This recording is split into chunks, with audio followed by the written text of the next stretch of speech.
Olá a todos, sejam muito bem-vindos e bem-vindas a mais uma edição do VGSA. Eu sou o Diego Gimenez e todas as semanas eu recebo aqui no programa um presidente de uma grande empresa do Brasil para entender os mais diferentes desafios da economia brasileira. Meu convidado desta semana é Alexandre Gellen, que é o CEO da rede de hotéis Intercity, que tem 50 unidades no Brasil. Alexandre, seja muito bem-vindo ao VGSA, é um grande prazer te receber aqui. Da mesma maneira, Diego, espero colaborar com vocês e é um prazer estar aqui com vocês na Veja. Será um prazer, Alexandre. Vou começar falando sobre a sede da Intercity. A Intercity está localizada no Rio Grande do Sul, tem 10 hotéis, me corrija se eu estiver enganado, no estado. Foi atingido por chuvas muito fortes no último mês de maio, por inundações. Quero entender como está a operação da empresa no Rio Grande do Sul, se ela já foi prontamente restabelecida e se já é possível calcular também os danos e os impactos dessas enchentes na operação da companhia. Bom, obrigado, Diego, pelo espaço, é um prazer enorme mais uma vez estar aqui com vocês e todos os telespectadores. Para nós foi uma sensação muito complexa, muito complicada, em ver em menos de 24 horas uma cidade inteira, o estado inteiro atingido por uma onda de chuvas como jamais vista, né? Então foi até maior que 1941. Fomos atingidos mais duramente na cidade de Porto Alegre. Temos 4 operações, das quais 2 nós tivemos que fechar por alagamento e mais uma por falta de energia e água na sequência do processo de enchente. Então, um hotel continuou operacional o período inteiro das enchentes, porque levou aí mais de 20 dias até baixar o nível das águas, né, Diogo? Então, nós tivemos que efetivamente fazer alocações de hóspedes, a nossa turma de operações, de RH, agiu maciçamente para que ninguém ficasse à mercê do processo. Então, nós, no primeiro dia de sensação de enchente, nós já estávamos trabalhando no plano de contingência. Certo, e já é possível estimar os prejuízos em razão das cheias, das inundações nessas unidades que foram atingidas e também os cálculos com as hospedagens que eventualmente precisaram ser canceladas? A empresa faz alguma estimativa da porcentagem do faturamento que foi prejudicada por causa desse episódio? Como tu comentou, a gente tem 10 hotéis aqui no Rio Grande do Sul. Basicamente, nós fechamos 3 hotéis, 2 ainda estão fechados e a gente divide o prejuízo em 2 momentos. O primeiro é um prejuízo mais físico, né, estrutural, o outro é o prejuízo do faturamento, né? Mas o primeiro grande prejuízo, ao nosso cuidado, foram com as pessoas, né? Então, nós demos atenção principal aos hóspedes que estavam na casa, e, na sequência, obviamente, com todos os colaboradores. Então, fizemos uma ação em conjunto com toda a cadeia para cuidar das pessoas que estavam ao nosso redor. Tivemos 50 pessoas duramente atingidas, né, severamente atingidas em termos de colaboradores. Os hóspedes todos foram remanejados de forma imediata, imparcial, rápida, para que não tivéssemos esse tipo de situação aonde colocasse em risco a vida de qualquer pessoa que estivesse hospedada em algum hotel atingido. Então, voltando à tua pergunta, os hotéis do interior, São Leopoldo, Canoas, a própria Gravataí, que fica ao lado de Porto Alegre, Caxias do Sul, todos esses hotéis tiveram, no primeiro momento, um baque financeiro, mas, na sequência, tiveram até uma ocupação razoavelmente adequada por N situações, ora por voluntários, ora por pessoas que estavam vindo cuidar de familiares, enfim. Agora, severamente atingido foram os 2 hotéis fechados, que continuam até hoje. Um deles nós estamos aproveitando o momento para, inclusive, fazer melhorias estruturais. Certo. E, Alexandre, existem programas de socorro por parte do governo estadual, por parte do governo federal, as empresas que foram atingidas pelas inundações, eles estão funcionando adequadamente ou não? É complexo, né? A pandemia, ela teve uma ação mais forte. Na pandemia, demorou um pouco, mas a gente viu um governo, porque era um ambiente nacional com problema. Aqui, como é um ambiente regional, a gente está sentindo uma lentidão nos processos de auxílio, né, das empresas. Então, a linha de crédito, ela teve no primeiro momento condições de ser acessada, e na sequência, uma semana depois, já foi fechado em função de ajustes momentâneos de quem é que sofreu, de quem não sofreu, aonde foi a zona de impacto. Então, teve um problema de conceito, só quem pode, quem não pode acessar uma linha subsidiada. Então, neste quesito, eu acho que tem muita oportunidade de melhoria, eu acho que tem empresas que estão sofrendo ainda demais, e ainda vai ser um processo longo aí de retomada no estado todo. Certo. Para fechar essa parte mais governamental, a gente teve também nesse ano a extensão do PERSE, Programa ao Setor de Eventos, que também engloba o turismo, programa emergencial, e houve uma certa polêmica para a extensão do PERSE, houve bastante discussão em Brasília, entre o Congresso Nacional, entre o governo federal, decidiu-se estender com um limite menor do PERSE.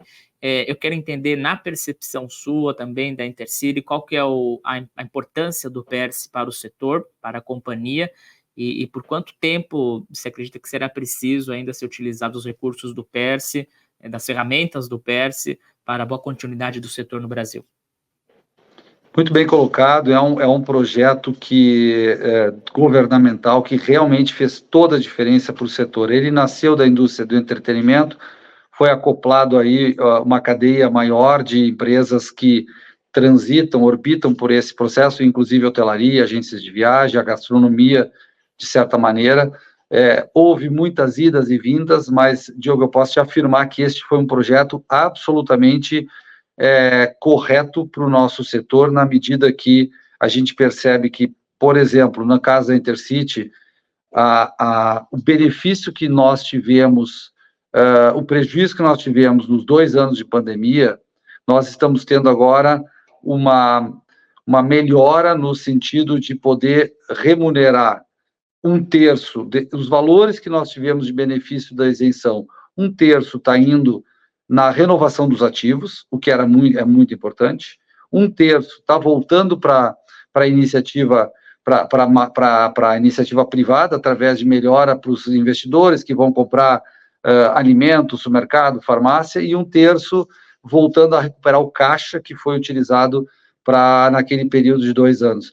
Então, hoje eu diria que ele é fundamental para a recomposição da hotelaria como um todo. E a gente acabou de ter esse referendo do governo federal, recentemente da Câmara, do Senado e do governo, sancionando a lei por mais 2 anos, limitando, obviamente, como tu sabe, como deve ter visto, a 15 bilhões de reais, e provavelmente isso vai até meados de 26, talvez 27, a lei vai até 27, janeiro de 27.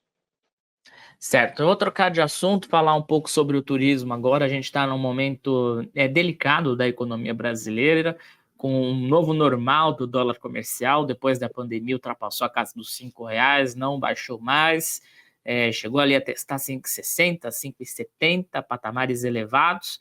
E eu quero saber se isso modificou de alguma forma, se a Intercity identifica uma mudança no comportamento dos consumidores brasileiros por causa dessas barreiras de câmbio, se de fato há uma mudança, uma procura maior por viagens aqui no Brasil, ou se você acredita que ainda há espaços para um crescimento maior, para a migração desses turistas para o nosso país.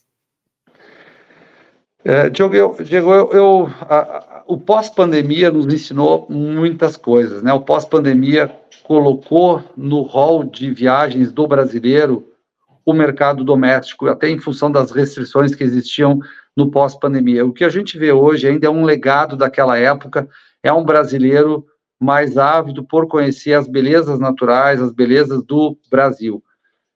Nós tivemos ali, no final do ano passado, início desse ano, uma leve queda, se dá para assim dizer, por procuras de alguns destinos turísticos, muito pautado pela retomada das viagens internacionais, mas que agora, com o dólar alto, a sensação que eu tenho que o legado da pandemia está fazendo a diferença para que as pessoas entendam que o Brasil é bonito, é legal e é bacana de viajar pelos nossos estados. Então, a gente tem muita coisa no Nordeste brasileiro, a gente tem muita coisa no centro do país, a gente tem muita coisa aqui no Sul, né? Nós tivemos esse problema de aeroporto no estado do Rio Grande do Sul, mas o mês de julho, por exemplo, foi muito... respondeu muito bem com o próprio gaúcho, com o próprio catarinense, conhecendo as cidades aqui do Rio Grande do Sul. Eu acho que esse é o nosso legado e que a gente tem que aprender com esses processos. Então, o dólar é importante, na medida que as pessoas entendem que é muito mais caro viajar para o exterior. Em contrapartida, eu acho que tem uma grande oportunidade de trazer mais turistas para o mercado brasileiro. Fazem 20 e poucos anos que a gente tem 6 milhões de turistas estrangeiros visitando nosso país. Isso não é nada. Então, acho que está aqui uma grande oportunidade de a gente repensar esse processo como um todo. E você entende que, ao mesmo tempo, portanto, pegar esse finalzinho da resposta, a entrada de estrangeiros aqui no Brasil é um movimento que tende a se perpetuar nos próximos anos? Aí, para a gente pegar de contexto, tem aquela polêmica da possível exigência de vistos a turistas americanos, japoneses, dentre outras nacionalidades. Então, você enxerga que isso pode ser uma barreira também para o crescimento do turismo aqui no Brasil? Nós festejamos, né, a queda da barreira do visto para esses países. Porém, como era um momento ainda de transição, de pandemia, isso não se traduziu em números. E esse talvez seja um grande problema para nós provarmos que quanto mais fricção nós causarmos na ida e vinda de turistas, pior para o setor. Acho que a gente tem que facilitar, a gente tem que vender o país melhor lá fora, a gente tem que criar oportunidades para as pessoas venham nos visitar. E criar oportunidades é não criar fricção, não criar barreiras. Então, a gente vê com olhos cautelosos esse processo de reciprocidade na questão de vistos. Alexandre, eu queria conhecer um pouco mais da história da Intercity, uma empresa original do Rio Grande do Sul, gaúcha. Quero saber se os destinos gaúchos, principalmente a Serra Gaúcha, um dos mais procurados, houve um crescimento bem expressivo na procura por hotéis, por viagens à Serra Gaúcha, se de fato foi um propulsor para a empresa crescer para outras regiões do país e como é que isso se deu nos últimos anos. Eu vim de uma família hoteleira, nasci dentro de um hotel, me criei na recepção, na cozinha, no restaurante, e na medida que eu fui crescendo, me formei em hotelaria, e quando eu tinha lá pelos meus 30 e poucos anos, eu fui convidado por um grupo de empresários a olhar um pouco diferenciado, de uma forma diferente, a hotelaria urbana. Nós, naquele momento, em 1999, então, nós montávamos o que hoje veio a ser a rede Intercity de hotéis, construindo ativos próprios, e na medida que a gente entendeu que nós poderíamos crescer de forma um pouco mais rápida, fomos convidados pelo mercado incorporador a emprestar a marca, know-how e gestão para investidores externos. Então, em 2004, 2005, nós abrimos o processo e hoje a Intercity é uma empresa com mais de 3.500 investidores, 7 mil quartos espalhados em 50 hotéis, prestando serviço para esse público, tanto investidor quanto clientes que vêm a trabalho, a lazer ou fazendo seus eventos. Certo, Alexandre, ainda sobre destinos, eu queria entender se de fato a Serra Gaúcha, se os destinos gaúchos chegaram mesmo para ficar, se estão competindo com o Nordeste, que geralmente é a opção preferida dos turistas brasileiros, se de fato já é possível fazer essa comparação em números ou ainda não? A Serra Gaúcha, eu vivo a Serra Gaúcha há mais de 30 anos, e ela teve os seus ciclos de alta e baixa, como qualquer destino turístico. Acho que dá para aprender muita coisa com a Serra Gaúcha, no que diz respeito à construção do destino, ao acesso, à segurança, que talvez seja um grande ponto turístico para a Serra Gaúcha, não só em Gramado e Canela, mas tem Vale dos Vinhedos, que cresceu muito. O Nordeste, com as suas atrações, já é outro tipo de público, é outro tipo de viagem. Então, eu tendo a dizer que um turista que vai tomar uma decisão de onde ir, ele é excludente na medida que ou ele quer ir para a Serra ou ele quer ir para o Nordeste. Eu acho que o estrangeiro também tem a mesma proporção. O país, Brasil, é continental. Na medida que ele toma uma decisão de viagem, ele vai ficar mais focado em qual tipo de atração ele vai querer usufruir naquele momento. Não sei se eu respondi a tua pergunta, Diego. Respondeu sim.